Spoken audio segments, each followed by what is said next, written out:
Nasisira ang Pilipinas, ekonomiya,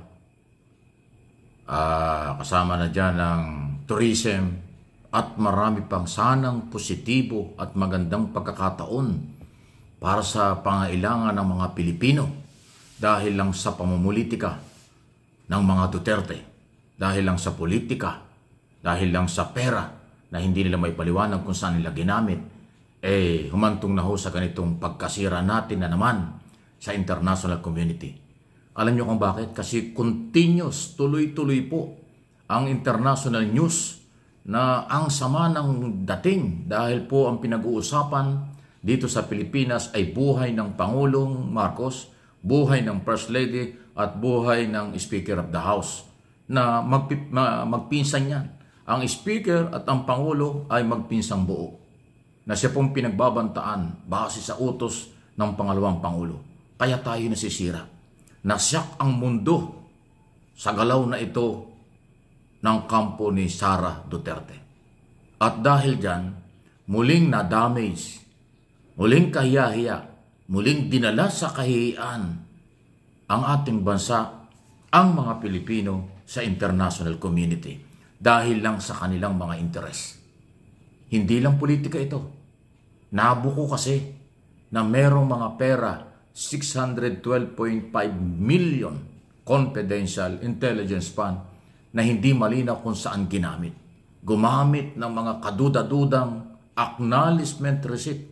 Just imagine, 4,000 acknowledgement receipt na halos pare-parehas ang signature at mga pangalan. Tulad ng Piatos, Mary Grace Piatos, tulad ng Kokoy Villamin, na hindi naman makilala kung sino ito. Although inamin na ni Gina Acosta na disbarment officer ng Office of the Vice President na maraming Piatos sa Davao. Doon nga siya biglang nahilo at sinuspindi ang hearing ni request ni Sara dahil nabubuko na at umaamin na yung kanyang tao. Yan ho ang pinag-umpisahan eh. Pero nasisira ang ekonomiya, nasisira ang political stability, ang national security o national security concern na ang isyong ito dahil buhay ng Pangulo. At hindi naman po tama na ito'y ibaliwala. Sa halip, mas tama, karapat-dapat lang pagalawin ang lahat ng batas. Pagalawin at gumagalaw na nga po ang lahat ng law enforcement agency. The whole government approach para panagutin si Sara Duterte at ang mga Duterte, ang dating Pangulo, sa kanyang patuloy na panghikayat sa military na mag-withdraw ng support sa Commander-in-Chief. Lahat po yan ay labag sa batas. At yan po ay hindi maganda sa pandinig, panlasa at pananaw ng mga foreign inventor, negosyante. Hindi yan maganda para sa mga dayuhang turista na gustong magbakasyon ngayong Christmas vacation sa Pilipinas at yung pagpasok ng summer vacation, pagpasok ng first quarter ng bagong taon 2025. Ganyan pong kalaki ang pinsala o damage na itinutulot nitong mga taong ito. Tapos ang nakapagtataka, meron pa rin mga taong sumusuporta sa kanila na hindi nila alam na sila ginagamit lang o nagpapagamit lang.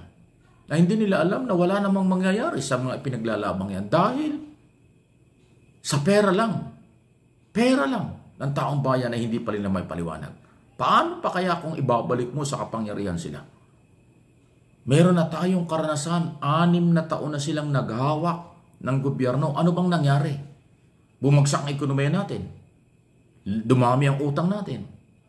Di ba? Maraming buhay ang nawala. 30,000 buhay. Ang tinlaw ay wala pa hong katarungan. Yun eh. Ngayon gusto pa niyong ibalik nung iilang sektor? Ba nasa naman ang inyong konsensya?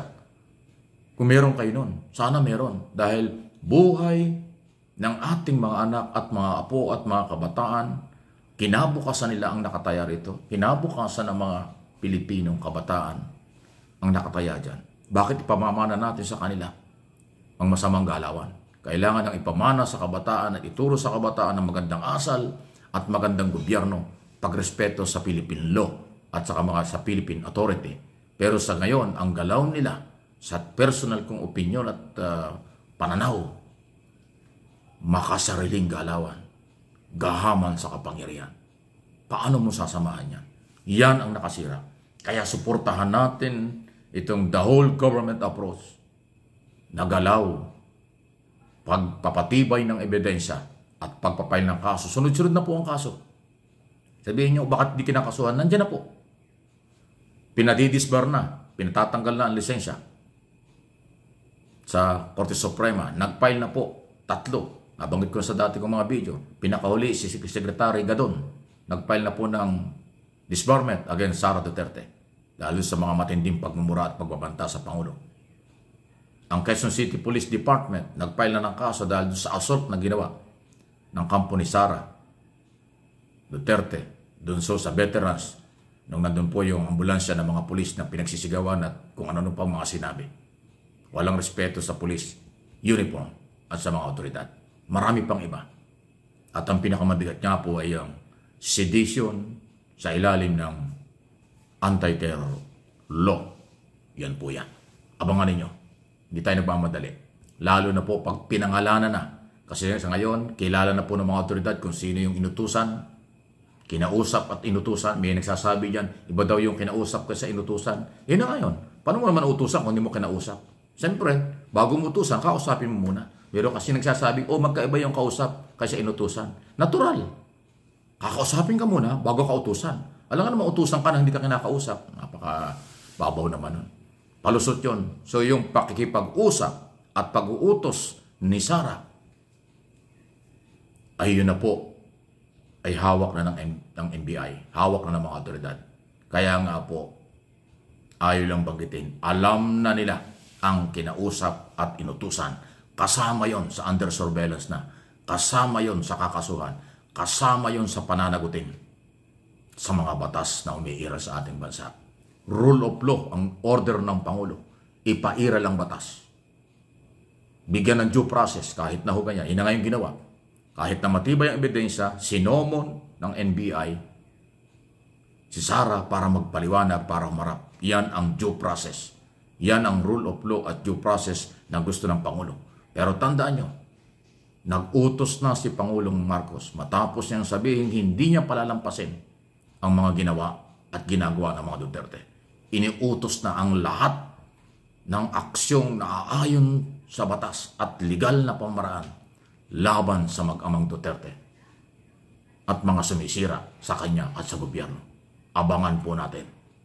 Ipagdasal natin ang kapayapaan, manatili tayong magtrabaho at manalig sa ating Panginoon, magtatagumpay tayo at magtatagumpay ang kabutihan kaysa sa madilim na plano ng masasamang elementong makasarili. Personal and political interest lang.